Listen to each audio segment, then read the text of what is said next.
Fait que votre nom soit sanctifié, que votre règne arrive, que votre volonté soit faite sur la terre comme au ciel. Notre Père, pardonne-nous notre offense, mais c'est parce qu'on est dans la tentation, mais libre-nous du péché. Je vous salue Marie, pleine de grâce, le Seigneur est avec vous. Vous êtes bénie entre toutes les femmes, et Jésus, le fruit de votre entrailles, est béni. Sainte Marie, Mère de Dieu, priez pour nous pauvres pécheurs, maintenant et à l'heure de notre mort. Saint Joseph, Saint Ange gardien, le Saint Patron, au nom du Père et du Fils et du Saint-Esprit, ainsi soit-il. Voilà, donc on avait vu les mystères glorieux, donc l'exaltation de notre Seigneur Jésus-Christ la fois dernière. Maintenant, on passe à la personne du Sauveur. La personnage, la personne qui est divine, bien sûr. On sait déjà, elle est une personne, c'est pas une personne humaine, elle a une nature humaine, comme nous. La différence avec nous, c'est que cette personne qui est un homme a donc la nature humaine, comme nous, mais elle a en même temps la personne divine. Donc il a la même nature que nous, mais pas la même personnalité. Donc nous avons une personnalité humaine, et notre Seigneur Jésus-Christ a une personnalité divine. Et puisqu'il est Dieu, n'est-ce pas, il ne convient pas qu'il ait le péché originel, quoi qu'il descende d'Adam. Il n'a pas l'héritage d'Adam parce que ça ne convient pas. Donc Dieu est intervenu pour arrêter la transmission du péché originel, même à partir de sa mère. Sa mère ne l'a pas non plus, donc sa mère n'a pas reçu le péché originel pour la même raison, pour sa dignité de mère de Dieu. Voilà. Mais maintenant, on va voir un petit peu cette personnalité. Donc, pour commencer, l'incarnation du Fils de Dieu. Et le point deuxième, c'est Jésus-Christ est le Fils de Dieu. Et Jésus-Christ est Dieu lui-même. Et le Christ est notre Seigneur. Donc, voilà. Alors, Jésus-Christ, notre Seigneur Jésus-Christ, notre Sauveur, est le Fils de Dieu. Ça veut dire la deuxième personne de la Sainte Trinité. Fait homme, ça veut dire que la Sainte Trinité a créé une nature humaine à partir de créer au sens strict pour, comme tout le monde, l'âme. À la conception, l'âme est créée, donc l'âme de notre Jésus-Christ a été créée à la conception. Et le corps vient des parents, et avec notre Seigneur, il y a encore une exception, son corps vient d'un seul parent, une mère. Et cette mère provient d'autres parents, le corps, je veux dire, et le corps remonte à Adam et Ève qui ont été créés, leur corps et leur âme, par Dieu. Donc, fait homme, donc Jésus, dans Jésus-Christ, est le Fils de Dieu. Fait homme, ça veut dire qu'il s'est fait homme. Ça veut dire il y a 2022 ans, qu'il a créé donc l'âme et choisi une mère. C'est choisi une mère. Et il a donc créé, donc il y a une personne qui est je veux dire, un embryon qui s'est fait, sans homme. Alors c'est encore un miracle. Donc Dieu a intervenu pour ajouter à une ovule pour ce qui manque pour en faire un embryon masculin. C'est une intervention divine encore de la Sainte Trinité, mais c'est attribué au Saint-Esprit. On dit dans le credo, a conçu du Saint-Esprit. Pourquoi c'est attribué au Saint-Esprit, quoique c'est la Sainte Trinité qui a organisé cela avec sa toute-puissance? Eh bien, c'est parce que c'est une œuvre d'amour, la rédemption. C'est une œuvre de sauvetage de l'humanité par miséricorde. Et toutes les œuvres d'amour, de charité, d'amour, oui, de miséricorde, c'est un amour qui s'occupe de la misère. La misère, c'est le péché, le pécheur. Contrit, bien sûr, sinon on ne peut rien faire. La misère le pécheur contrit. Et Donc, c'est attribué au Saint-Esprit, parce que le Saint-Esprit est en Dieu l'amour, un acte d'amour en Dieu infini, n'est-ce pas? Entre le Père et le Fils. Et les œuvres d'amour, en dehors de Dieu, sont communes aux trois personnes, mais attribuées à certaines personnes. La création à Dieu le Père, la rédemption à Dieu le Fils et la sanctification au Saint-Esprit. La sanctification et l'incarnation aussi donc au Saint-Esprit, parce que l'incarnation c'est fait à la deuxième personne, c'est la deuxième personne qui s'est incarnée, mais c'est fait par les trois personnes divines, mais attribué au Saint-Esprit, parce que c'est une œuvre d'amour. Vous arrivez à suivre? Donc je répète, l'incarnation, ça veut dire Dieu qui s'est fait homme. Cette incarnation s'est faite par Dieu, comme chez chaque homme, à la conception, l'âme a été créée. L'âme de notre Jésus-Christ a été créée lors de la conception qu'il a eue dans la Sainte Vierge. C'est lorsqu'il a dit « Fiat, que votre volonté soit faite », alors il a conçu le Saint-Esprit.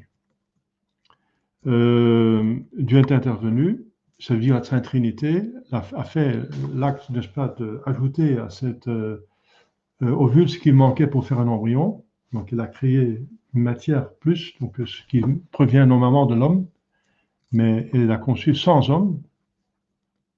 C'est dans les credos grecs anciens, c'est très explicite. Sine, mais même en latin, maintenant on ne le dit plus, mais c'était dans les premiers credos, a conçu du Saint-Esprit sans semence d'homme. Sine viris semine. Donc c'est dans les credos grecs et latins des débuts, pour enfoncer le clou qu'elle est vierge. C'est une vierge avant, pendant et après la naissance de Jésus-Christ. Et que Saint Joseph n'est pas son fils, son père biologique, mais seulement légal. Et donc, c'est un dogme, hein, voilà.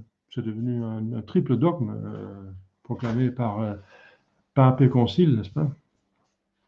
La virginité à la Sainte Vierge Marie, je veux dire. Enfin, c'est l'autre côté de médaille du fait que Jésus-Christ, justement, vient d'une seule mère et d'un seul parent, je veux dire. Donc, c'est la Sainte Trinité qui a créé donc l'âme et ajouté donc ce qui manque pour au côté matériel, donc l'esprit. L'âme vient de Dieu toujours à chaque conception, mais la matière, donc le corps vient normalement des parents. Mais là, il y a encore une intervention divine parce qu'il y a seulement un parent. Et c'est fait par la Sainte Trinité. Mais c'est fait à la deuxième personne, c'est la deuxième personne qui s'est incarnée, pas les autres personnes. Et c'est attribué au Saint-Esprit parce que c'est un travail, l'incarnation, c'est un travail de la Sainte Trinité, donc qui a créé ça d'amour. Voilà. Mais c'est le Fils qui est devenu homme pour nous sauver. Donc voilà. Donc, ça c'est donc pour tout vous dire. Donc l'incarnation du Fils de Dieu. Donc notre Jésus-Christ, notre Sauveur, est le Fils de Dieu, donc la deuxième personne, donc la Sainte Trinité, donc Dieu, de toute éternité, en dehors du temps, fait homme il y a 2000 ans, 2022 ans, comme la façon que je vous ai décrit. Par conséquent, il est Dieu lui-même. Il est Dieu.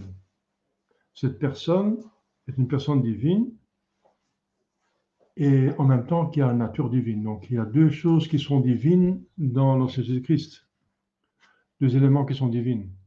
C'est sa nature divine et sa personnalité divine. Et cette personnalité est liée à une autre nature humaine. C'est la personne qui est devenue homme. C'est pas Dieu qui est devenu homme hein, en tant que tel. C'est pas la Sainte Trinité qui est devenue homme. Le Dieu n'est pas devenu homme. Dieu le Père, Dieu le Fils, Dieu le Saint-Esprit n'est pas devenu homme. C'est seulement Dieu le Fils qui est devenu homme. Donc c'est pas Dieu en tant que tel qui directement est devenu homme, parce que Dieu ne peut pas être mélangé, puisqu'il est tout. On ne peut pas ajouter quelque chose. Il est tout, il a tout. On ne peut pas ajouter, on ne peut pas unir quelque chose d'autre intimement à Dieu. C'est impossible. Donc l'union ne se fait pas directement à Dieu, mais par le biais de la personnalité de la deuxième personne seulement. Donc pas à Dieu directement, pas à la nature divine directement, je veux dire, mais à la personne, la deuxième personne, la Sainte Trinité seulement. Voilà. Parce que si l'humanité serait unie à la nature divine, autant le Père que le Fils et le Saint-Esprit auraient été hommes. C'est impossible parce qu'on ne peut rien ajouter à Dieu. Et voilà. C'est impossible et donc et ça ne convient pas. Ça convient que la deuxième personne seulement s'incarne pour faire effectuer la rédemption. Pourquoi? Parce qu'il est l'image de Dieu. Il est l'expression en Dieu de Dieu. Et l'expression exprime ce qu'est Dieu. Donc il est le Verbe de Dieu ou l'image de Dieu. Le Dieu le Fils. Et l'homme a été créé à l'image de Dieu. Et l'image a été abîmée. Donc c'est normal que la réparation de cette image se fait par l'image originelle, le Fils, qui est l'image originelle du Père. Donc voilà, nous sommes créés par le Fils, hein, à son image, à l'image de Dieu, hein, par la Sainte Trinité bien sûr, mais à l'image de Dieu, donc d'une certaine façon par le Fils, hein, comme cause formelle exemplaire, hein, comme on dit en philosophie. Et donc, il convient que quand cette image est abîmée, cette image c'est l'âme qui a comme Dieu une substance spirituelle, mais chez Dieu c'est illimité, chez l'homme c'est limité. Dieu a une trinité, nous avons une trinité de puissance, intelligence, mémoire, volonté. Hein. Eh bien, cette âme a été entachée, cette image a été entachée par l'abus des trois puissances. Il fallait croire Dieu, Adam et Ève ont cru le serpent. Tu ne mourras pas, mange, Dieu ment. Il dit que vous allez mourir, c'est pas vrai, tu ne vas pas mourir, mais tu vas devenir comme Dieu. Donc on n'a pas cru Dieu, on a cru le serpent, donc on a abusé de l'intelligence de la foi, n'est-ce pas? La foi qui dirige l'intelligence. Ils ont mis leur espoir dans ce fruit, l'espoir du bonheur, au lieu de le mettre en Dieu, dans une créature, encore un abus de l'espoir, de la mémoire, n'est-ce pas? Qui contient l'espoir, normalement. Hein? Et ils ont donc préféré aimer ce fruit, soi-même, d'être Dieu, au-dessus d'aimer Dieu et sa volonté. Donc ils ont donc abusé de leur volonté. Donc les trois puissances de l'âme ont été abîmées, n'est-ce pas? Abusées. Donc l'image de Dieu était cassée, de cette façon, abîmée, rendue mauvaise, n'est-ce pas? Et cette image abîmée, c'est qu'il convient que l'image originelle, qui est le Fils de Dieu, qui est l'image parfaite de Dieu, à l'image duquel nous sommes tous créés, que la réparation se fasse, la rédemption se fasse par donc l'image de la deuxième personne. Vous voyez? C'est pour ça que la deuxième personne s'est incarnée et pas la première et pas la troisième. Voilà, c'est ce que Dieu fait est libre, mais c'est sage. Donc c'est intelligent, c'est sage, c'est beau, c'est harmonieux, ça a du sens. Hein. Voilà, c'est le sens. Pourquoi la deuxième personne, on peut le savoir en réfléchissant, n'est-ce pas? C'est la raison pourquoi Dieu a décidé que seulement la deuxième personne s'incarne et pas le Père. Les païens eux-mêmes, dit Spirago, le prophète Spirago, à la page 118, avaient le pressentiment que la divinité descendrait parmi les hommes pour converser avec eux. Oui. Mais ça, c'est une autre raison pour s'incarner. La raison de s'incarner, c'est dans le credo, qui propter nostam salutem descendere de celis, qui pour notre salut est descendu des cieux. Descendre des cieux, ça veut dire s'incarner. C'est une façon de parler parce que, en tant que Dieu, il n'a jamais quitté le ciel, le Fils de Dieu. Il ne peut pas quitter le ciel. Il est partout. En tant que Dieu, il est partout. Mais il est descendu dans cette façon de parler encore, de façon anthropologique, donc ma façon humaine de voir comment Dieu acte. Donc il est venu parmi nous, c'est comme il est descendu, quoi. Et son humanité, voilà, il est descendu en se faisant homme, il est voilà, s'unit à une nature sur terre. Donc il est comme descendu. Et pourquoi? Eh bien, pour nous sauver, qui propre nos salutem, pour notre salut, a descendu. Donc il s'est incarné pour nous sauver. Hein. Noël, c'est en vue de Pâques. Hein. Noël, c'est pour Pâques. Mais en même temps, il a eu un autre but, c'est dans la sagesse. C'est un délice pour la sagesse, c'est une joie, c'est un plaisir de la sagesse d'être parmi ces créatures. Voilà. La sagesse, c'est la deuxième personne. C'est Dieu. C'est un plaisir. Dieu aime ses créatures. Et l'amour cherche l'union, être avec ses amis. Et l'amour de Dieu est parfait, n'est-ce pas? Ça va jusqu'au bout. Être parmi nous, eh bien, on ne peut pas mieux être parmi nous en devenant quelqu'un de nous, un homme. Alors, il n'est pas vraiment parmi nous. C'est le max, n'est-ce pas? Sinon, il pourrait parler la voix du Père, ça va terrifier comme les Israélites au Mont Sinaï disent Moïse, allez-vous en haut. Nous, on n'ose pas aller parce qu'on pense mourir si on va en entendre Dieu, n'est-ce pas? Donc, c'est un peu inconfortable si Dieu communique avec nous comme ça, en tant que Dieu. Donc, il fait ça d'une manière gentille, n'est-ce pas? Il prend notre nature pour converser avec nous comme, voilà, comme on converse, comme Jésus a fait quand il était sur terre, 33 ans. Alors, on n'était pas effrayés. Hein. Il est même venu comme un petit enfant qui est attendrissant, etc. Simeon l'a tenu dans ses bras, Saint Joseph, la Sainte Vierge, en premier lieu. Donc, c'est la manière, donc, par amour, il voulait être parmi nous. Et les païens l'ont senti que le créateur de toutes choses, parce que même s'ils sont polythéistes, les païens, ils croient en plusieurs dieux, il y a parmi presque pratiquement tous les païens un super Dieu, un super qui est au-dessus des autres dieux, qui est finalement le créateur et qui a fait les autres dieux, qui sont finalement des semi-dieux. C'est une histoire fou, mais quand même, il y a cette... parce qu'un semi-dieu, c'est une contradiction dans les termes, parce que Dieu, il a toutes les perfections à passer, et ensuite, ils n'avaient pas beaucoup, pas seulement des perfections, mais aussi beaucoup d'imperfections. Hein. Vénus était un chaste, impudique, Bacchus était un soulard, on dit ça? Un soulard. Mars, c'était quelqu'un qui tue, un tueur, n'est-ce pas, un meurtrier. Mercure, c'est un voleur, etc. Et tous les dieux ont forniqué, ils ont fait n'importe quoi, n'est-ce pas? Donc, tous les vices qui sont interdits par les hommes, ils ont été commis par les dieux. Bon. Donc, c'est la contradiction, c'est l'absurdité de la mythologie grecque et romaine. Hein.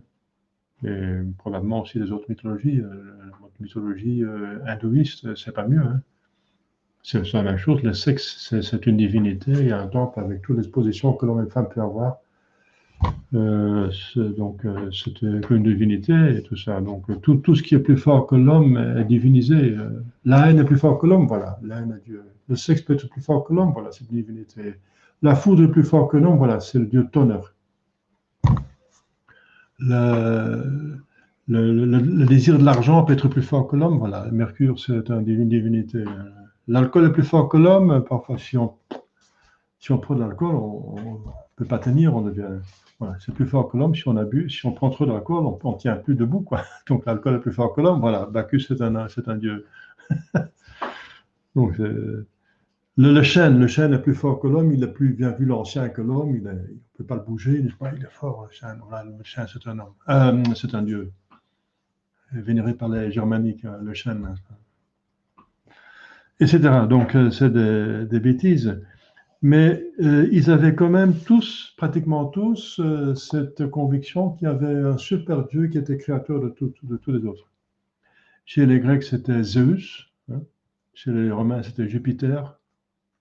Hein, Jupiter. Voilà. Et donc, que la divinité descendrait parmi les hommes pour converser avec eux.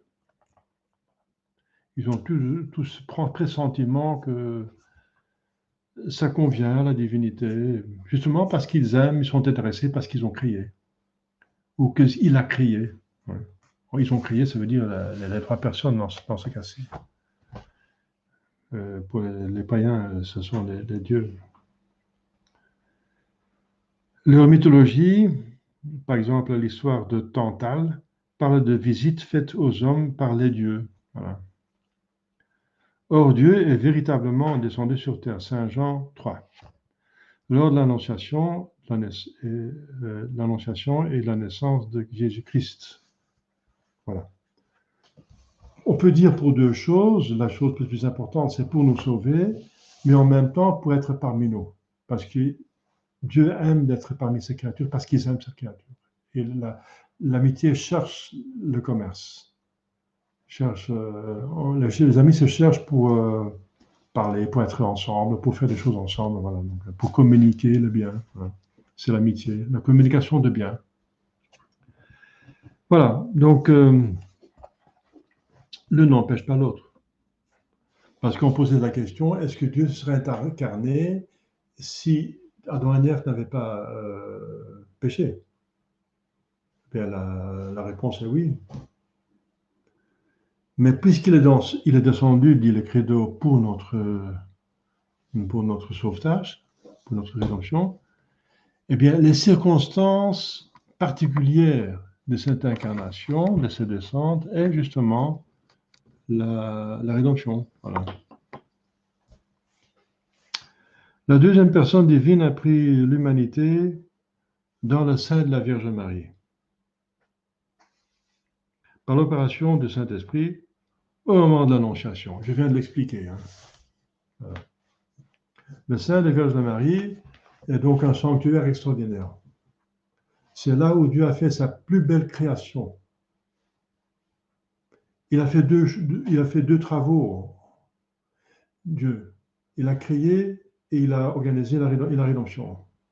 Ce sont les deux travaux à l'extérieur de soi-même. À l'intérieur, il y a la Sainte Trinité, il y a la génération du Fils et l'aspiration du Saint-Esprit. Mais à l'extérieur, il y a encore deux travaux. C'est la création et la rédemption. La rédemption qu'on peut diviser encore par la rédemption faite par le Fils, ensuite la sanctification effectuée par le Saint-Esprit, la glorification, après le but c'est le fruit, c'est la glorification dans le ciel. Mais voilà, tout ça c'est la rédemption.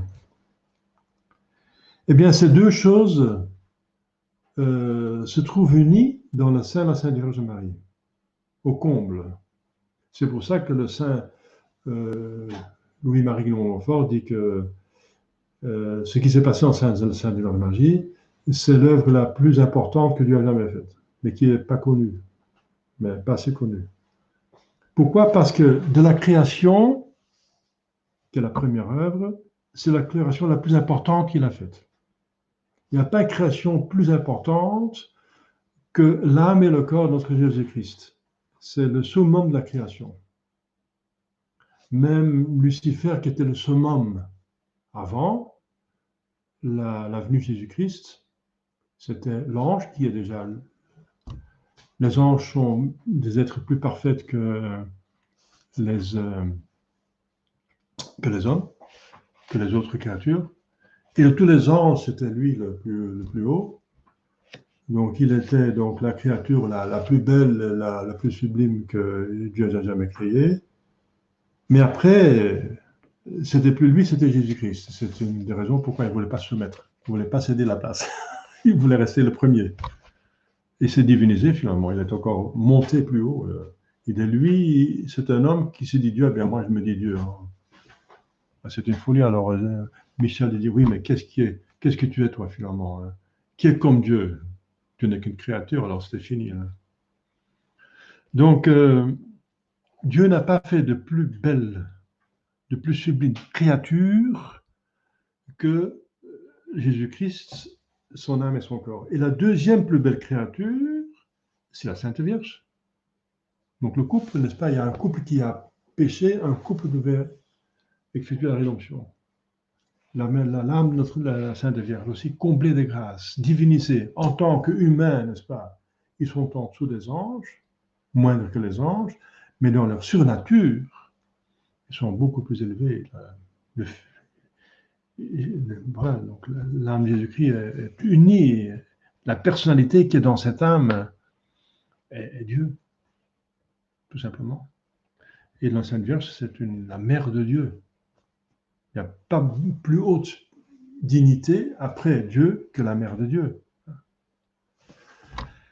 Donc, dans ce sein de la Sainte Vierge Marie s'effectue la création, l'œuvre la plus importante concernant la création. Deuxième œuvre de Dieu en dehors de soi-même, c'est rédemption. Eh bien, c'est encore dans la Sainte Vierge Marie que ça commence. Et qu'il y a tout, parce que dès le début, Jésus, il commence sa rédemption. Même dans le ciel, le Fils va dire au Père, Ecce venio ut facem voluntatem tuam. Ecce, voici, je viens, Père, pour faire votre volonté. Et il s'incarne. Et le fiat de la Sainte Vierge, c'est l'écho. Que me soit faite, voici la servante de Dieu, que me soit faite selon votre volonté. La Sainte Vierge va toujours suivre Jésus. Jésus dit dans le ciel, enfin, je veux dire, le Fils dit au Père, voici, je suis ici pour faire ta volonté, parce qu'ils peuvent se tutoyer entre eux, ce sont trois personnes divines. Hein? Et ensuite,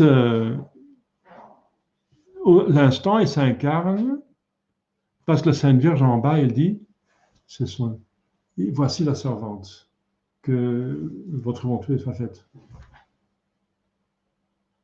Et alors, il y a donc,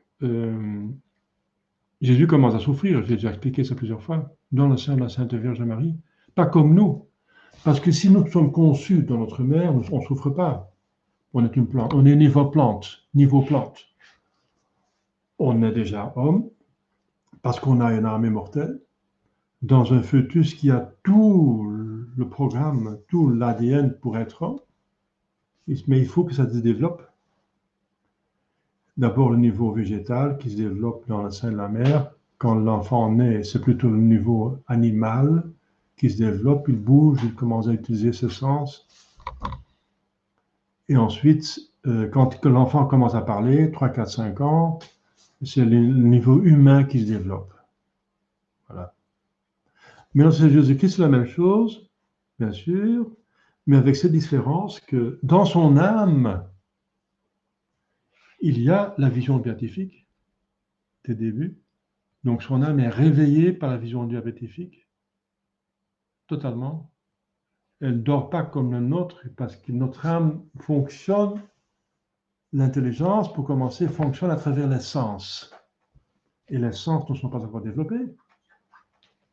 L'intelligence va attendre les sens qui se développent pour avoir des informations, pour penser. La pensée humaine se fait par rapport à des informations qui viennent par les sens. Mais si on est au niveau d'une végétale dans le sein de la mère, et après les sens vont encore se développer une fois qu'on est né, on n'a encore rien, n'est-ce pas, dans l'intelligence. L'intelligence est là, mais il n'y a rien pour penser. Hein. Pour penser à rien, ça veut dire ne pas penser du tout. On ne pense même pas à rien parce que il n'y a rien pour penser, il n'y a rien d'impensable. Rien n'est impensable, n'est-ce pas? Donc, si on pense à rien, ça veut dire qu'on ne pense pas. Ça veut dire ça, clairement. Donc, il ne pense pas. Mais Jésus, au contraire, avec nous, dès le début, il avait la vision béatifique. Il voyait Dieu, et en Dieu, il savait tout, en tant qu'homme. En tant que Dieu, bien sûr, il sait tout, mais en tant qu'homme. Donc, en tant qu'homme, il sait tout. Et il commence à souffrir parce qu'il est dans il est enfermé dans un corps qui ne fonctionne pas. Donc, figurez-vous que vous êtes dans un corps, que votre âme est réveillée, mais vous êtes dans un corps dont les sens ne fonctionnent pas. Les muscles ne fonctionnent pas. Vous ne pouvez pas bouger, vous ne pouvez pas marcher, et vous êtes enfermé dans un lieu étroit, n'est-ce pas? Et voilà, vous êtes totalement paralysé finalement. Vous êtes plante, niveau végétal, mais avec une âme humaine. Si elle n'est pas réveillée comme la nôtre, on ne souffre pas, mais dans le cas de Jésus-Christ, elle est réveillée. Donc c'est très pénible, n'est-ce pas?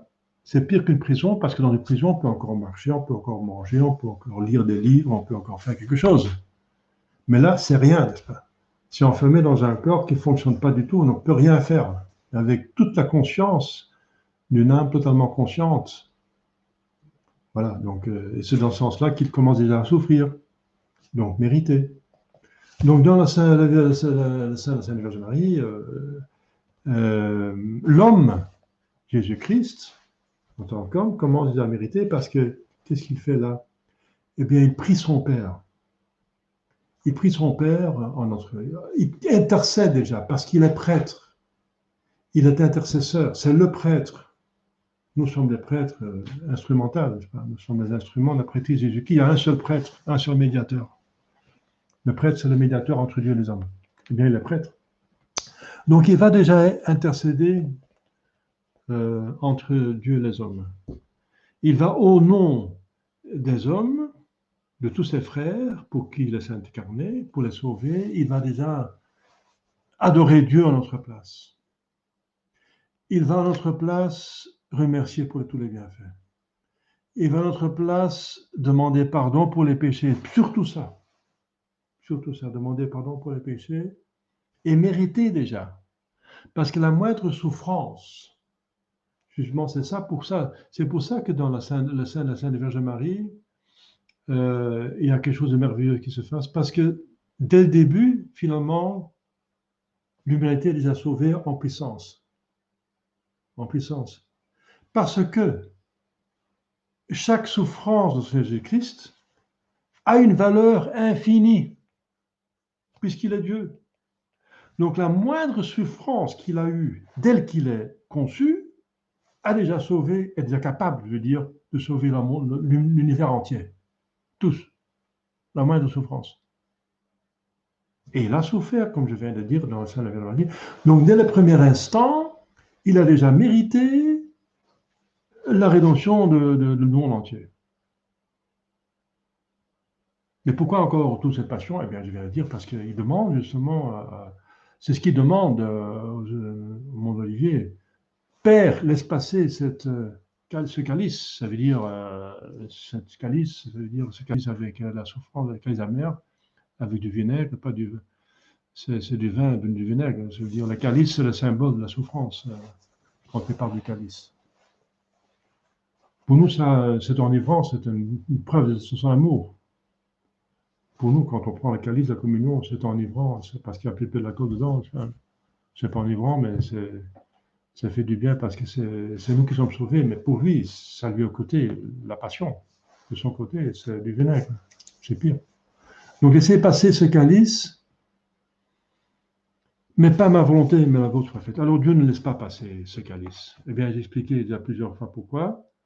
Parce que, même si la moindre souffrance, n'est-ce pas, suffit, il a déjà souffert assez pendant toute sa vie, n'est-ce pas, il a souffert la persécution des Juifs, etc., il a souffert toute sa vie, il a peiné toute sa vie, et le moindre effort qu'il a fait, la moindre bonne œuvre, a un mérite infini puisqu'il c'est la personne divine qui fait.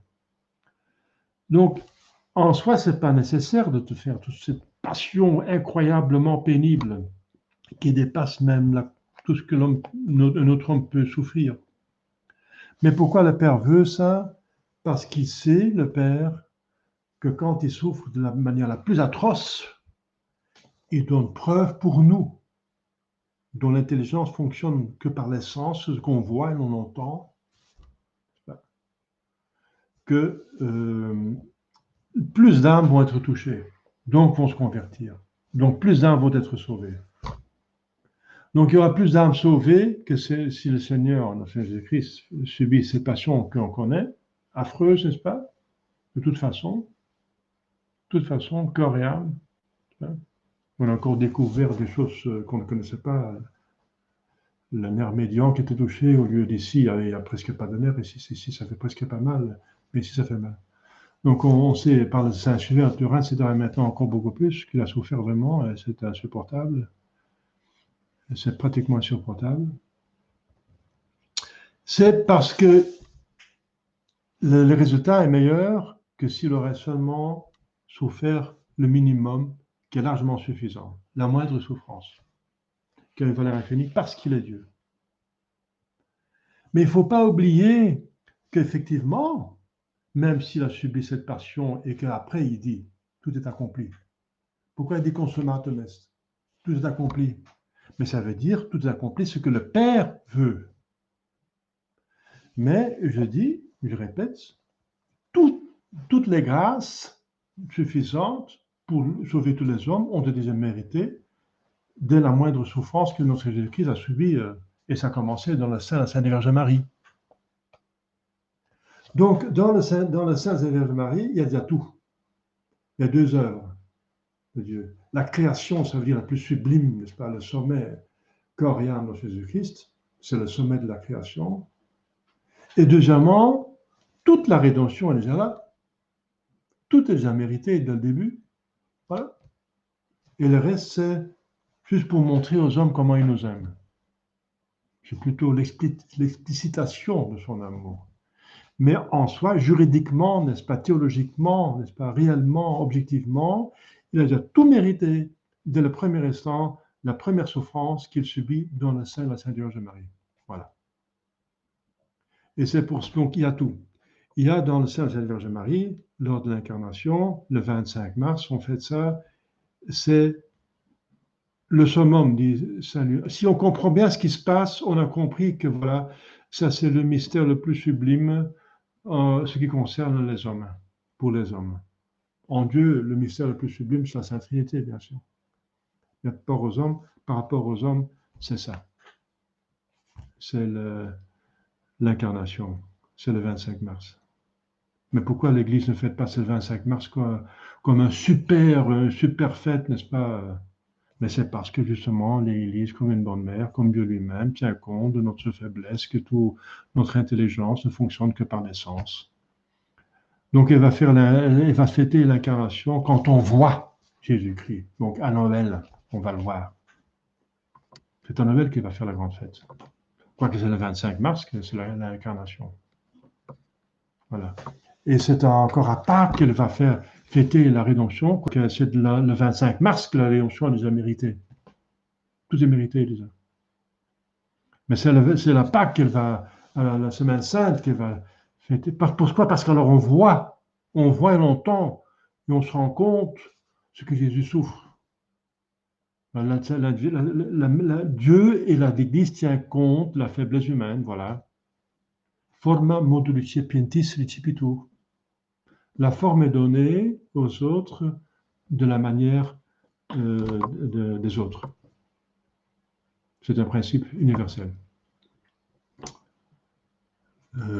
Concrètement, par exemple, on donne un catéchisme, une formation, autrement à des enfants qu'à des intellos de l'université. On va parler autrement.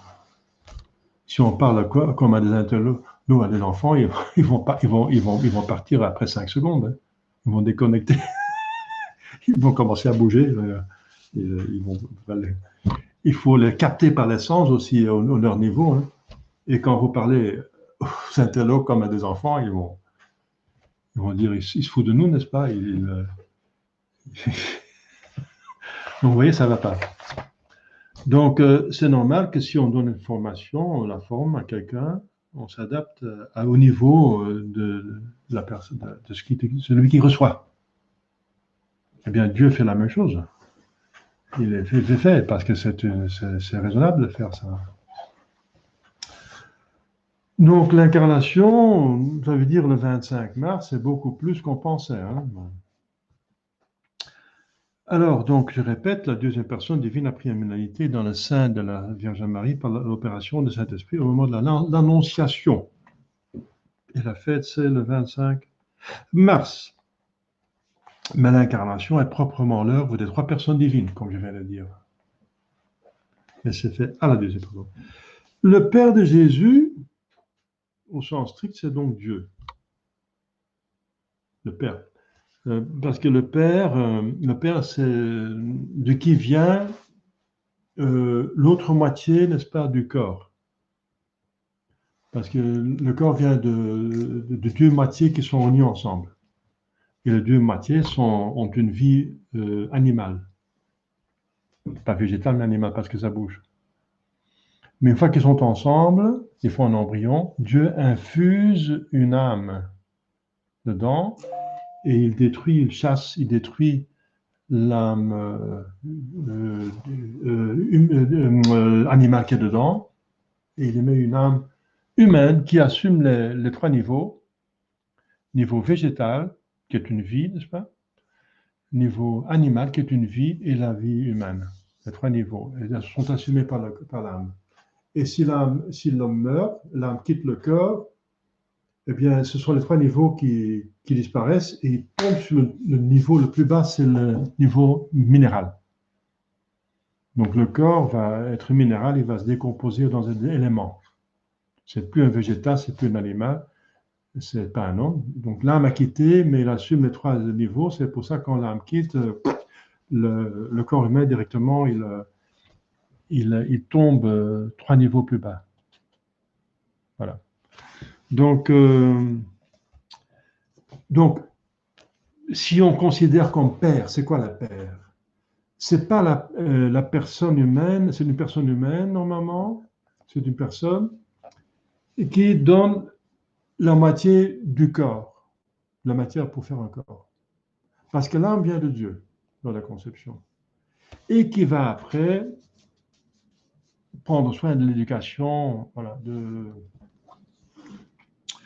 la personne qui est conçue, avec la mère, avec l'aide de la mère, qui va aider la mère aussi. Eh bien, le Père Jésus-Christ est Dieu, dans ce sens. Il a un Père céleste dans ce sens, pas seulement parce que... Donc, je parle en tant qu'homme, hein, Jésus en tant qu'homme, parce qu'en tant que d'une personne divine, bien sûr, Dieu est son Père, c'est Dieu le Père. Mais en tant qu'homme, Dieu est encore son Père, parce que c'est Dieu qui a créé ce qui vient normalement d'un homme. Pour à la femme, donc de faire dans la selle de la femme l'embryon. Donc Dieu a créé cela, ce qui manque à l'embryon. Mais encore d'une manière spéciale, hein, parce que on a trouvé dans le sang de Jésus-Christ que la moitié de la forme de l'information, donc il manque effectivement on dit ça, les chromosomes? Oui, il manque des chromosomes. Donc on voit qu'il vient d'une seule personne. Donc c'est pas totalement comme ça vient comme d'un père humain. Mais quand même. Donc dans ce sens, Dieu est le Père de Jésus-Christ parce qu'il a par création donc ajouté ce qui manque à un embryon pour en faire un ovule, je veux dire, pour en faire un embryon. Et il a un père, bien sûr, Joseph, parce que Joseph est le père nourricier, c'est lui qui a pris la charge de prendre soin de l'éducation de son fils. Mais ce n'est pas un père adoptif, c'est beaucoup plus. Parce que pour un père adoptif, l'enfant vient d'un autre couple ou d'un autre homme. Si la femme a eu des enfants avec un autre homme, elle est devenue veuve, il marie, alors il adopte. Mais c'est en tout cas un enfant qui vient d'un autre mariage, d'un autre couple. Eh bien, ce n'est pas le cas pour notre Jésus-Christ. Jésus-Christ vient dans son mariage. de sa femme. Bien sûr, elle n'était que fiancée quand il y avait l'incarnation, l'annonciation. Mais pour les Juifs, les fiançailles étaient déjà le mariage. Et le mariage, que nous appelons le mariage, c'était seulement la fête, la solennité de ce qui est déjà fait avant. Donc, les fiançailles, c'était pour les Juifs le mariage. Parce que pour nous, c'est le mariage. L'engagement définitif est déjà là.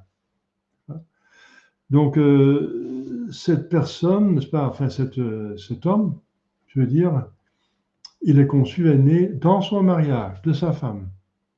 Donc, c'est plus qu'un père adoptif, donc. On peut dire, c'est le père légal. Il a tout d'un père, sauf l'acte biologique, justement. Et c'est pour ça que donc Jésus a deux pères, un père dans le ciel, de double façon. En tant que Dieu le Fils, oui, c'est absolument son père, mais en tant qu'homme encore, c'est son père parce que la conception a été faite par Dieu, par miracle, par intervention divine, par le Saint-Esprit, a conçu le Saint-Esprit, le Saint-Dieu. Et Saint Joseph, c'est ton père nourricier ou légal, le père. L'époux de Marie, Joseph, est son père nourricier. Voilà. N'est que son père nourricier. Voilà, alors Joseph devait être là, qui est le père de l'Église, pour être un support pour la Sainte Vierge Marie, parce que toute femme a besoin d'un homme pour fonctionner convenablement. Une femme toute seule, qui est mère, elle est handicapée socialement. Il faut bien quelqu'un qui gagne la vie, etc. Et elle s'occupe de l'éducation de l'enfant, donc il faut partager le... Et aussi pour éviter qu'elle soit lapidée, parce que les Juifs ne vont pas comprendre que ça vient de Dieu, n'est-ce pas? C'est de grossesse. Ils ne vont pas comprendre, donc ils ne vont pas l'accepter, que ça vient de Dieu, donc ils vont la lapider. Une fornication, la fornication était punie par la lapidation, n'est-ce pas? On va tuer pour éviter qu'elle soit tuée. Et pour, pour aussi dire Saint Antioche dans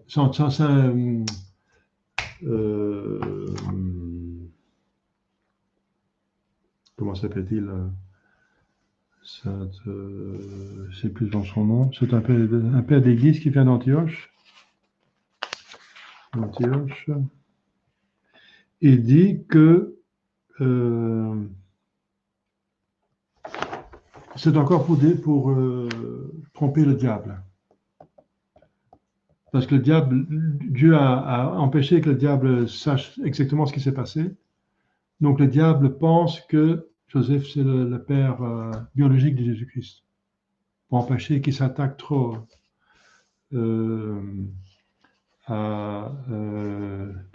trop à la Sainte Famille. On voit ça parce que lors de la tentation de Jésus dans le désert, le diable va dire, si tu es le Christ chez toi, donc il va essayer de... Si tu l'es, faites-le. Alors, je ne sais pas s'il est le Christ, le Messie, et s'il est le Fils de Dieu. Il ne sait pas. Il a le doute. Il ne sait pas. Donc, c'est encore pour protéger la Sainte Famille contre le diable. Donc, c'est pour ça que c'est le rôle de Saint Joseph. Il remplace donc Dieu le Père sur terre. Voilà. Donc, l'incarnation du Fils... et Saint Ignace d'Antioche. C'est Saint Ignace d'Antioche qui dit ça. L'incarnation du Fils de Dieu est un mystère. Ah oui, comment ça se fait que Dieu unit pour l'éternité soi-même à la nature humaine? Pour l'éternité, Dieu est aussi créature. Et tous les niveaux de créature, parce que quand il s'unit à l'homme, il a tous les niveaux de créature. Il a un niveau végétal, animal, minéral, humain, donc spirituel, l'âme. Il a une âme, il a crié, un esprit crié. Donc c'est un mystère. Mais c'est un mystère qu'on peut comprendre par amour. Comme je viens de dire, c'est par amour qu'il a fait ça. pour être parmi nous, un de nous. Il aime tellement sa créature, il a créé, il voyait que c'était bon, dit la Genèse. Après 5 jours de création, il voyait que c'était bon. Et pour nous sauver, voilà, par amour. C'est l'amour qui explique le mystère. Pourquoi Dieu s'unit à sa créature? Il n'a pas besoin de s'unir, pas de tout besoin. Il est tout, il a tout, de manière infinie. Il ne lui manque rien. Encore va-t-il s'unir à quelque chose qui est infiniment moindre que lui-même et qui cause beaucoup de problèmes. Beaucoup de problèmes. Big troubles. Beaucoup de misère. L'incarnation et la rédemption a causé beaucoup de misère. Hein. C'était pénible. Donc, pourquoi Dieu fait ça, n'est-ce pas? Bon, c'est un mystère. C'est un mystère d'amour. Car nous ne pourrons jamais la comprendre, mais seulement l'admirer et l'adorer. Comprendre, si on essaie de comprendre ce qui est Dieu, alors c'est vraiment un mystère. Mais malheureusement, dans ce temps malheureux actuel, l'apostasie, les gens ont encore perdu le concept de Dieu. Dieu, n'est-ce pas? Ils utilisent le nom de Dieu pour blasphémer, et pour le reste, ils ne pensent pas à Dieu. Ils disent qu'il n'existe pas. Mais si c'est pour jurer, ce n'est pas pour faire dire des gros mots, tout d'un coup il existe. Hein, là, pour abuser, pour l'insulter, il existe. Pour l'exister. Enfin, je fais une caricature, ils ne sont pas tous comme ça, les hommes, mais quand même. Donc si on a vraiment, on réfléchit, il faut méditer sur ce qui est Dieu, n'est-ce pas? C'est quis Deus. Si seulement le diable avait pensé quis Deus, il n'aurait pas péché, comme Saint Michel. Quis Deus, qui est comme Dieu, n'est-ce pas? Alors tu ne vas jamais révolter contre Dieu si tu comprends, mais il s'est trop occupé avec soi-même, n'est-ce pas? Sa propre beauté et excellence. Son attention, son intelligence, sa volonté étaient trop tournées vers soi-même. Et c'est pour ça qu'il a péché.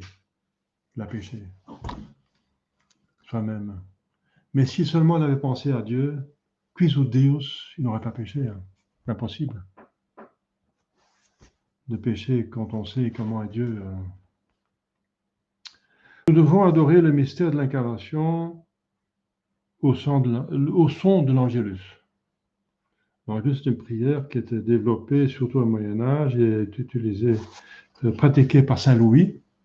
Quand Saint Louis entendait la cloche de l'Angélus, il arrêtait son cheval et se mettait à genoux pour prier l'Angélus. Entre parenthèses, Saint Louis servait tous les jours la messe. Hein. Et pour lui, c'était un honneur.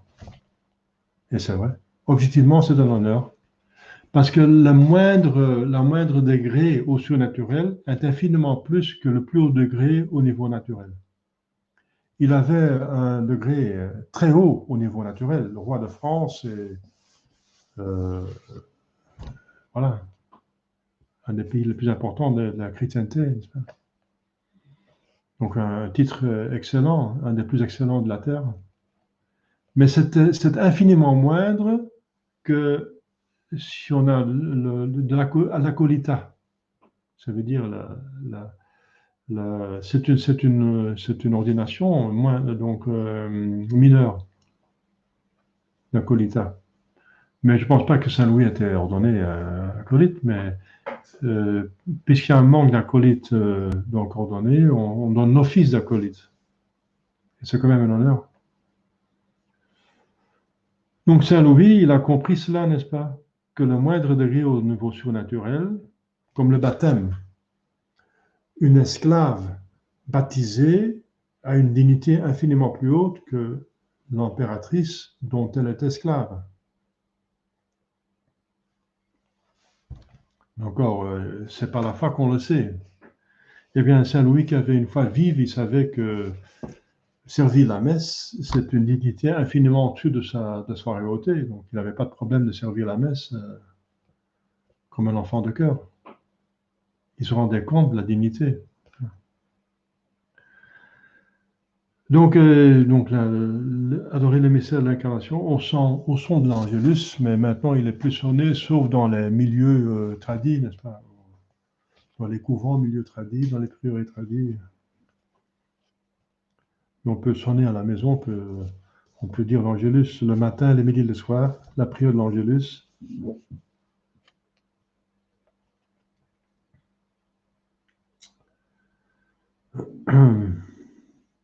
Donc aussi, la nature nous rappelle l'incarnation. Le lever et le coucher du soleil nous rappellent vivement l'incarnation et la mort du Christ. C'est pour ça que la messe est dirigée vers, l'Église est dirigée vers l'Orient. Pour deux causes, parce que là, il y a le soleil qui se lève. Le soleil symbolise Dieu. Il donne lumière et chaleur, donc foi et amour de Dieu. Et à l'Est, c'est aussi à l'Est que Jésus est mort et la messe rend la passion présente. Donc c'est pour ça que l'Église va être orientée normalement vers l'Est. Donc le soleil qui se lève symbolise Dieu qui vient sur terre avec la vérité et l'amour, qui vient apporter vérité et amour, lumière et chaleur, vérité et amour. Pâques et Pentecôte. Hein. L'incarnation vient nous apporter Pâques et Pentecôte. Hein. La lumière du monde. À chaque messe où l'on dit les credos, on fléchit le genou au mot et incarnatus est, il s'est incarné, même au dernier évangile, et verbum caro factum est. Une génuflexion, c'est l'adoration. C'est se rendre plus petit pour montrer que Dieu est infiniment plus grand. Donc, génuflexion est un acte d'adoration du mystère de l'incarnation. Ça veut dire qu'on reconnaît que cette entité est Dieu, si on fléchit le genou, ou représente Dieu. Si on s'agenouille devant un évêque ou un roi, c'est qu'on adore Dieu qui doit donner le pouvoir, la dignité de roi ou d'évêque.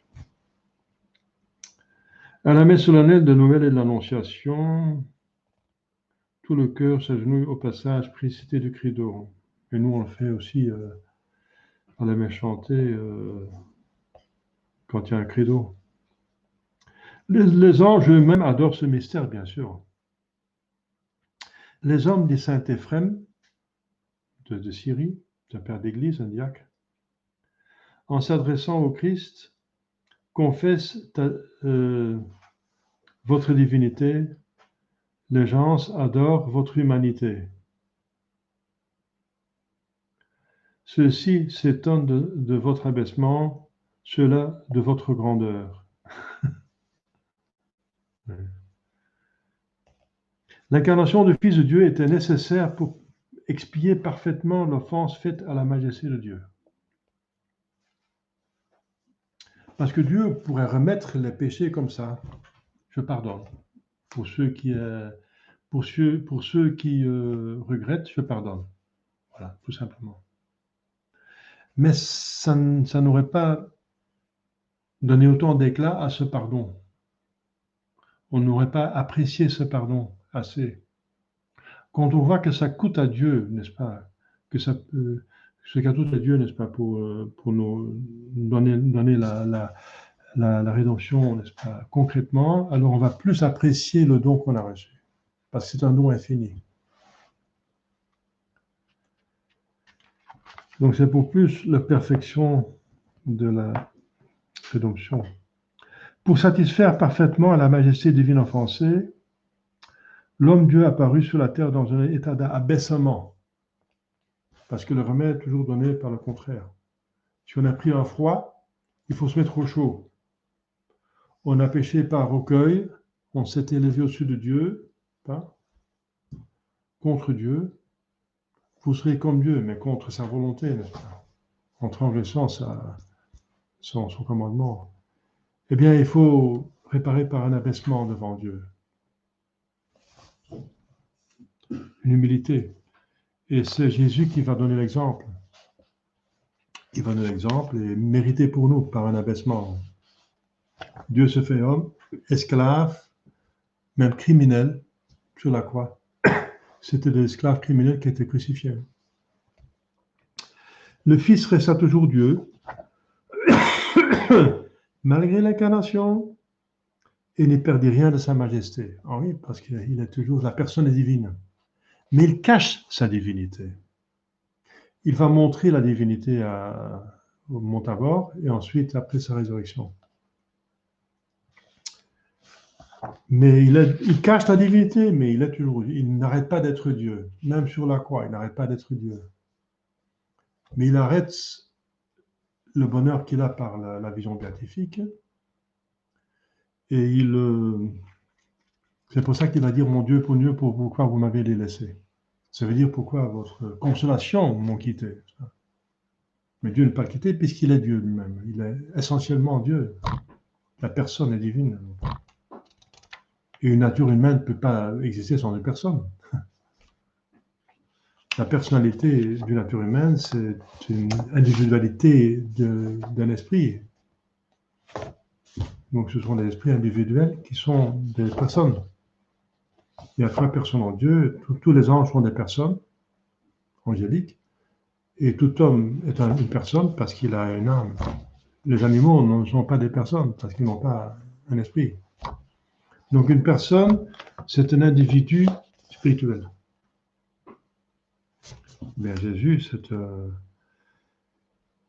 en tant que Dieu, bien sûr, il a un père et il est esprit, il a des personnes, mais en tant qu'homme, il a aussi une âme, il a un esprit individuel, mais c'est une personne qui a pris cette nature comme vous avez. Donc il n'a rien perdu de sa majesté. Rien. C'est pas possible. Dieu ne peut pas perdre quelque chose, sinon il ne serait pas Dieu, parce que c'est une imperfection de perdre quelque chose. Et Dieu, la définition de Dieu, c'est le jour d'être, l'être. Il est essentiellement tout ce qu'il est et tout ce qui est. Donc la perfection, il a tout être en infini. Par l'incarnation du Fils de Dieu, le genre humain tout entier a été élevé à une autre dignité, parce qu'un des nôtres est Dieu. Donc ça a élevé la dignité de toute l'humanité. Mais ça n'a pas été la rédemption au sens strict. La rédemption se fait par l'acceptation individuelle de cette rédemption. Donc ça contre Jean-Paul II, n'est-ce pas, et Vatican II, qui disent que l'humanité est sauvée par le fait que Dieu s'est fait homme. Voilà. Toute l'humanité s'est élevée jusqu'au ciel. Voilà. Par le fait de l'incarnation. Ah non, parce que c'est une amitié, la relation entre l'homme et Dieu. Et l'amitié est libre et vient de 2 côtés. Donc il faut, le oui vient de Dieu, il est là, parce qu'il se fait homme, il tend son bras et il dit, voilà, il tend ses bras pour nous. Mais c'est nous qui devons dire aussi oui. Et si on dit oui tout le temps jusqu'à la mort, on va au ciel. Et si on dit non jusqu'à la mort, on va en enfer. Voilà.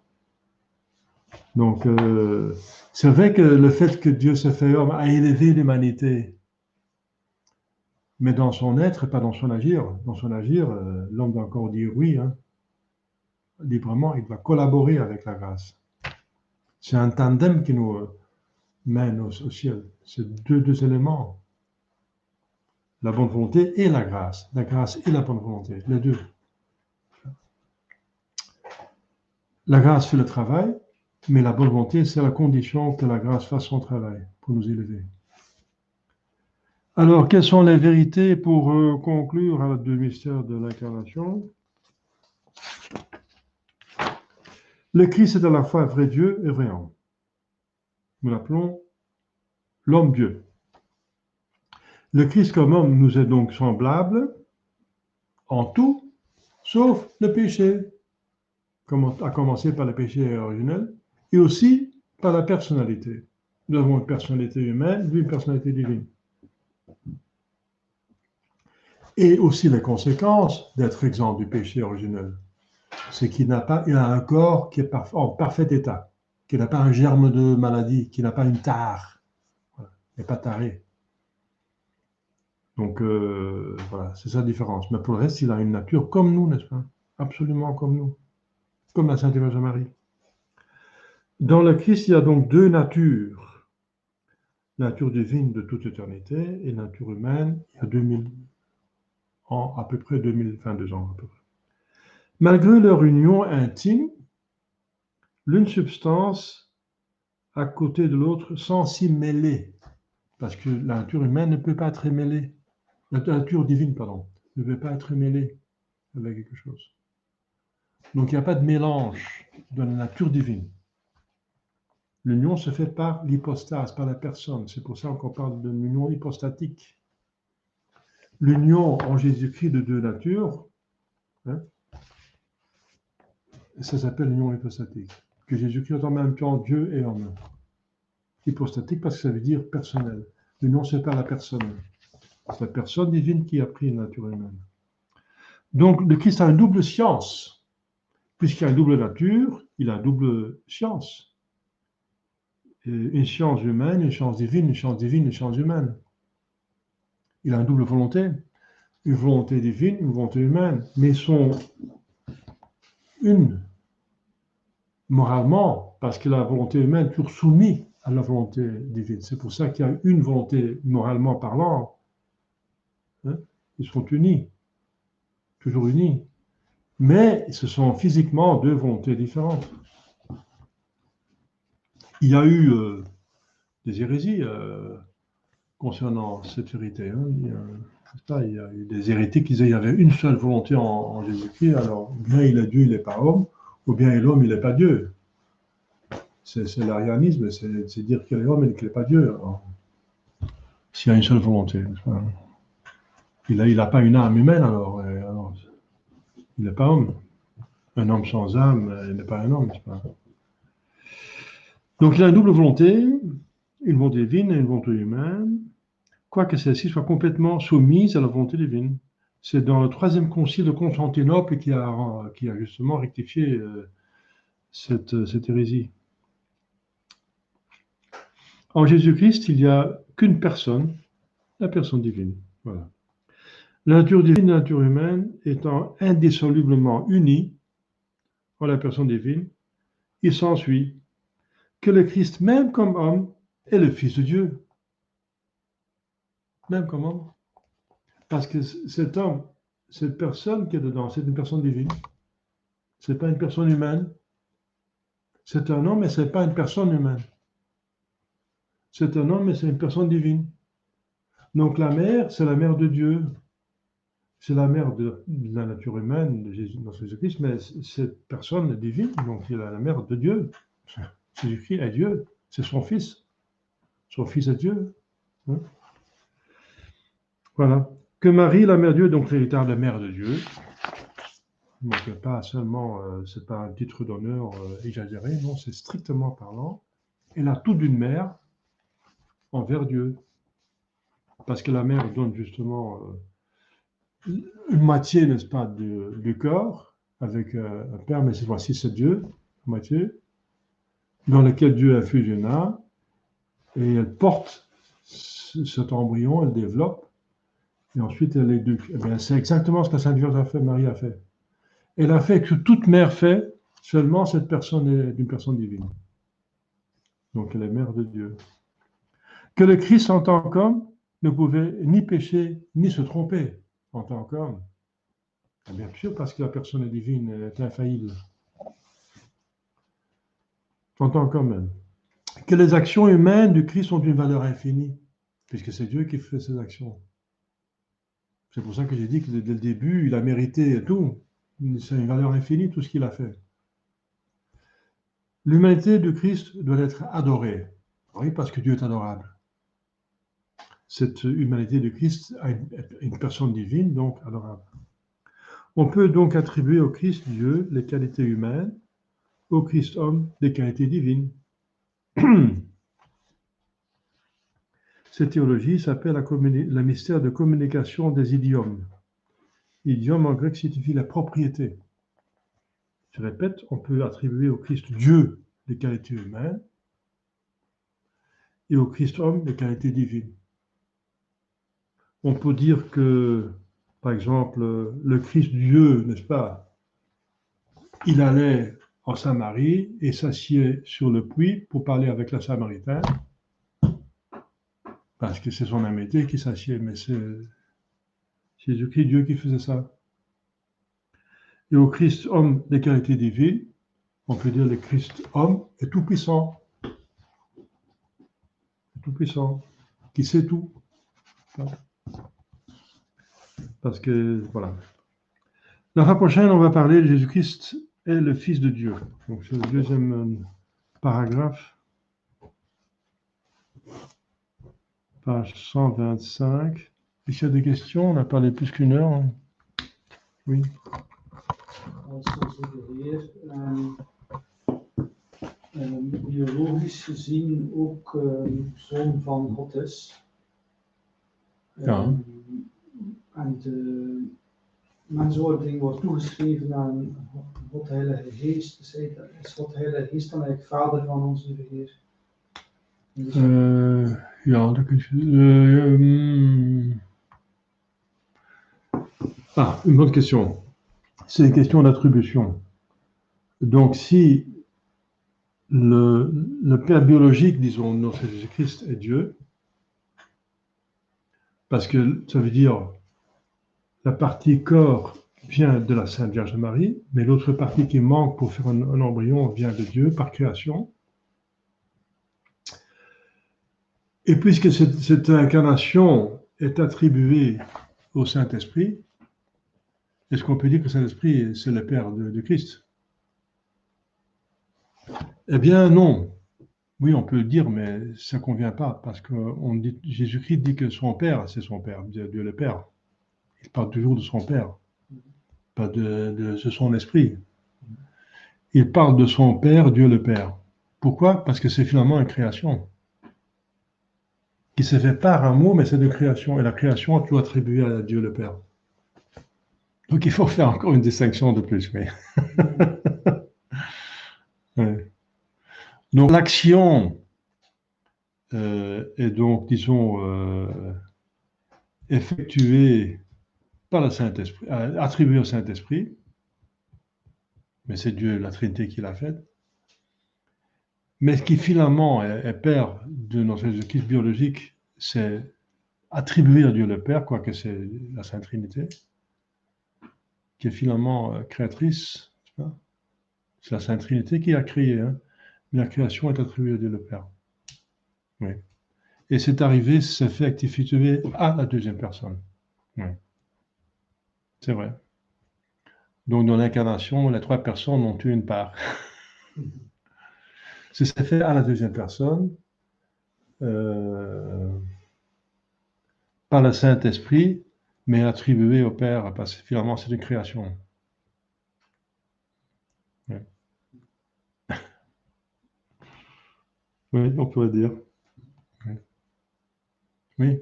Als onze Heer in de schoot van Maria al geleden heeft, en eigenlijk voldoende geleden heeft, Ja. Omdat hij zijn zintuigen niet kon gebruiken, of zijn lichaam niet kon gebruiken. Ja. Hij is gevangen. Ja, een soort gevangenschap. Een soort totale verlamming. Eigenlijk kun je beschouwen een kind in de schoot, een soort plantachtig Ja. Maar in de heilige Eucharistie is onze Heer een mineraalniveau. Ja. Hij leidt onze Heer nog meer in de tabernakel dan in de... Ja. En is dat ook, draagt dat ook nog bij tot... Alors, on peut faire la question, c'est que Jésus est au niveau végétal dans le sein de la Sainte Vierge Marie, comme nous tous, mais il est avec toute conscience. Eh bien, dans le tabernacle, on peut faire le parallèle avec le tabernacle. Comment Jésus-Christ est dans le tabernacle? Eh bien, c'est pas tout à fait la même chose, parce que son humanité entière était dans la Sainte Vierge Marie. Mais dans le tabernacle, son humanité entière est dans le ciel à droite du Père, dans la gloire. Et c'est seulement la substance de cette humanité qui est unie intimement aux espèces, les propriétés physiques du pain qui est consacré. Parce que là, effectivement, dans le tabernacle, il est moindre qu'une plante. Il est minéral. Le pain, c'est un minéral, c'est pas quelque chose de vivant. Donc, il s'est encore plus abaissé dans le tabernacle que dans la Sainte Vierge Marie, oui.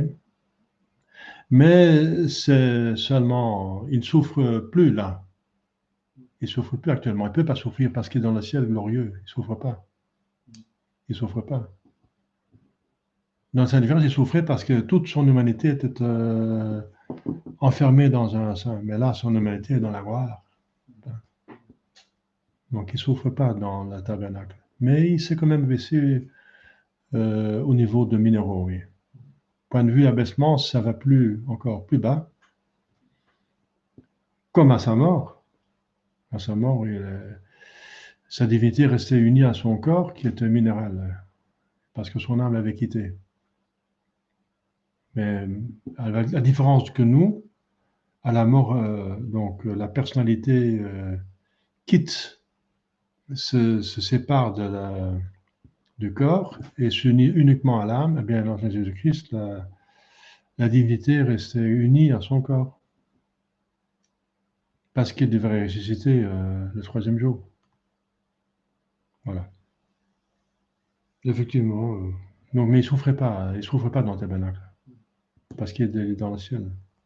Son humanité est dans le ciel. Il y a d'autres questions? Oui, malgré tout, les grâces sont similaires, puisque c'est le renouvellement du calvaire. Donc les grâces sont similaires à la messe. Ah oui, vous parlez de la messe, oui. On parle de l'hostie, mais la messe. Au calvaire. Non, c'est pas similaire, c'est le calvaire. Hmm. C'est pas similaire, c'est le calvaire. C'est un sacrifice. Sans souffrance. Bien sûr. Attendez, actuellement, maintenant, il ne souffre pas. Mais les souffrances d'il y a 2000 ans sont rendues présentes à la messe. Moi, je ne parle pas, c'est le moment de la consécration. Ce n'est pas quand tu es dans le tabernacle. Dans le tabernacle, c'est seulement au moment de la consécration que est signifiée la séparation de l'âme et du corps, donc la passion, de manière violente, parce que dans le calice, il y a le sang, et devant le calice, il y a le corps. Ça signifie une séparation violente, si tout le sang est à côté du corps. Hein. Donc à ce moment-là, donc le sacrement est un moyen, n'est-ce pas, surnaturel qui effectue ce qu'il représente. Donc est effectué la mort violente sur la croix, donc il s'est rendu présent. Mais c'est au moment de la consécration seulement. C'est pas dans le tabernacle. Dans le tabernacle, c'est voilà. Jésus est là, Dieu est là, parce que la substance qui est dans cette hostie est la substance du corps, qui est intimement, essentiellement, substantiellement unie à la personne divine, à Dieu. Voilà. Donc c'est pour ça que l'hostie est adorable. Oui, je pense et ça lui a coûté la passion d'être hostie. Parce que l'hostie, ça vient de la messe, et à la messe, le prêtre dit, ceci est mon corps qui sera livré. C'est un corps livré au bourreau, n'est-ce pas? Conservez que l'hostie apporte tous les grâces de la rédemption avec soi. Mais ce n'est pas similaire. Il n'y a pas plusieurs sacrifices qui sont similaires. Non, il y a un seul sacrifice. Un seul. Un seul. Parce qu'un seul suffit. Jésus est mort une seule fois, ça suffit pour la rédemption de tout le monde. Il a dit consumatum est. Mais l'application doit être faite. Parce qu'il n'y avait qu'une personne sur la croix qui croyait, hein. Les autres ne croyaient pas. Mais c'est pas similaire, c'est le même. C'est le même, c'est unique, c'est l'unique un. La messe, c'est le même sacrifice que celui du calvaire, c'est le même. C'est le même. C'est celui qui est rendu présent ici. Donc on est dans une machine à temps, disons, et de place au lieu de lieu. On est 2000 ans plus tôt, n'est-ce pas, à Jérusalem, sur le mont Calvaire, là, avec Marie et Marie-Madeleine et Saint-Jean. Enfin, qui n'étaient pas encore saints à ce moment-là, parce qu'ils doutaient, c'était un hérétique. Ils ne croyaient pas à la résurrection. il va devenir Saint Jean. Avec la Sainte Vierge, en tout cas. Oui, ça c'est encore un autre mystère. Ça c'est la messe. Hein. Ça c'est un grand mystère. Ouais. Mysterium Fidei. Ouais. Lors de la consécration, on dit mystère de la foi. Ouais. Et sinon, Saint Ignace d'Antioche donc, disait que c'était aussi un plaisir, c'est lui qui disait un plaisir de partager sa création, de partager la vie de sa création. Non, Saint Ignace d'Antioche avait dit que Saint Joseph devrait être là pour décevoir le diable. Ah, pardon. C'est dans ce sens-là que j'ai cité Saint Ignace d'Antioche, mais pas dans... Non, c'est dans les proverbes, je pense, dans la sagesse. C'est dans le livre de la sagesse qui a marqué que c'est un plaisir de la sagesse pour être parmi ces créatures. Il y a aussi pour les... C'est dans l'Écriture sainte, c'est pas dans un théologien Ignace d'Antiochie. C'est dans l'Écriture sainte. C'est un plaisir par amour. Oui, Oui, c'est comme un plaisir d'être parmi ses amis. Si une femme aime un homme aime une femme, il va être ensemble. Il y a même un devoir d'habiter ensemble. Et les amis aussi, ils se cherchent.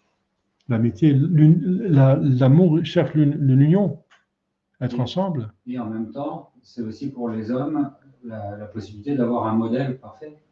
Donc si vous m'aimez, oui, c'est vrai, oui. Ça aussi. Oui. Jésus s'est aussi s'incarner pour nous donner l'exemple des vertus, oui, c'est ça. Quelle plus grande preuve d'amour que de mourir. Oui. Il a donné l'exemple aussi, effectivement. Et aussi de parfaire la révélation. Le modèle parfait. De parfaire la révélation orale. La loi évangélique a parfaite la loi mosaïque de Moïse. Donc il a parfait, accompli,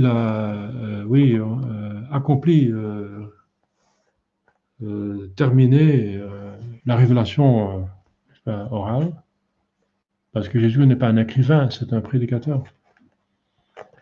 Et c'est le Verbe, c'est pas le Verbe, c'est pas l'écriture, c'est pas Jésus n'est pas le livre de Dieu, c'est le Verbe de Dieu. Donc il a parlé, et ce sont les autres qui ont écrit, n'est-ce pas, les apôtres et les évangélistes. Voilà.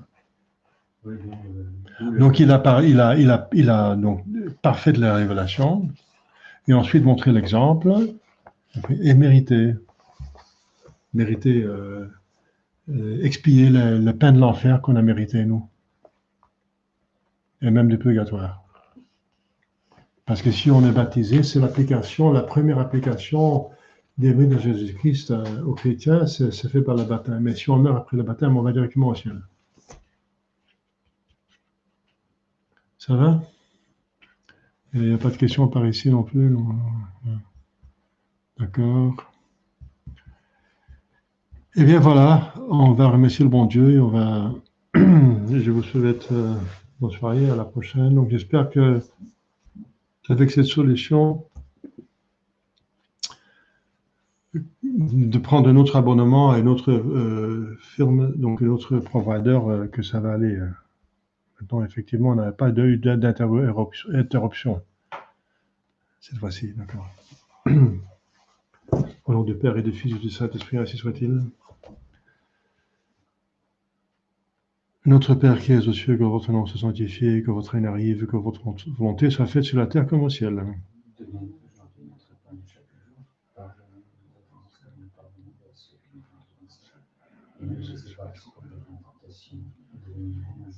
Je vous salue Marie, pleine de grâce, le Seigneur est avec vous. Vous êtes bénie entre toutes les femmes et le fruit de vos entrailles est béni.